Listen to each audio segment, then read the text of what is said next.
సందట్లో సడేమియా అన్నట్టు బీజేపీ వాడు ఆశపడుతుండు. దబ్బన ఏమన్నా నాకు కూడా దొరుకుతుందేమో, ఛాన్స్ దొరుకుతుందేమో. సమస్యనే లేదు.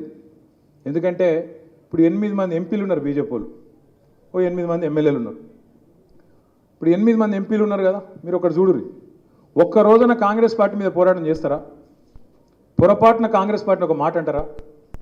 2 మంత్రులు ఉన్నారు, కేంద్ర మంత్రులు. ఒక ఆయననేమో సహాయ మంత్రి, ఇంకొక ఆయననేమో నిస్సహాయ మంత్రి. ఏమి కాదు, ఇద్దరితో ఊదు కాలది, పీరు లేవది. తెలంగాణకు రూపాయి తెచ్చే ముఖం లేదు. కానీ తెల్లారు లేస్తే కేసీఆర్ని తిట్టాలి, బీఆర్ఎస్ని తిట్టాలి. అరే తిట్టుడేదో కాంగ్రెస్ని తిట్టరాదరా పోయి, ఆయన గవర్నమెంట్లు ఉన్నాడంటే అది శాత కాదు. రేవంత్ రెడ్డిని ఆయన అన్నాడు, ఇంకా గమ్మత్ చూడరు మీరు. నిన్న రేవంత్ రెడ్డినేమో పల్లెత్తు మాట అన్నారు, ఒక్క మాట. అసలు ఆయనకు రక్షణ కవచమే వీళ్ళు. నేను మొన్న మాట్లాడుకుంటే చెప్పిన, ఈ సెంట్రల్ యూనివర్సిటీ భూములు ఈ దందా వెనక ఒక బీజేపీ ఎంపీ ఉన్నాడని నేను చెప్పిన, పేరు చెప్పలే నేను. గుమ్మడికాయల దొంగ ఎవడరా అంటే భుజాలు తడుపుకున్నట్టు ఒకరికి ఒకరికి వస్తుండు బయటికి వచ్చి నన్ను తిట్టుడు. నేను నన్ను తిట్టుడు ఎందుకు రా, నువ్వు చేసేదో అటు చేయు, మీరు కేంద్రంలో ఉన్నారు, మీరు చేసేదో అక్కడ చేయండి అంటే ఎవడు చెప్తలేడు. తిట్టుడు మాత్రం నన్ను.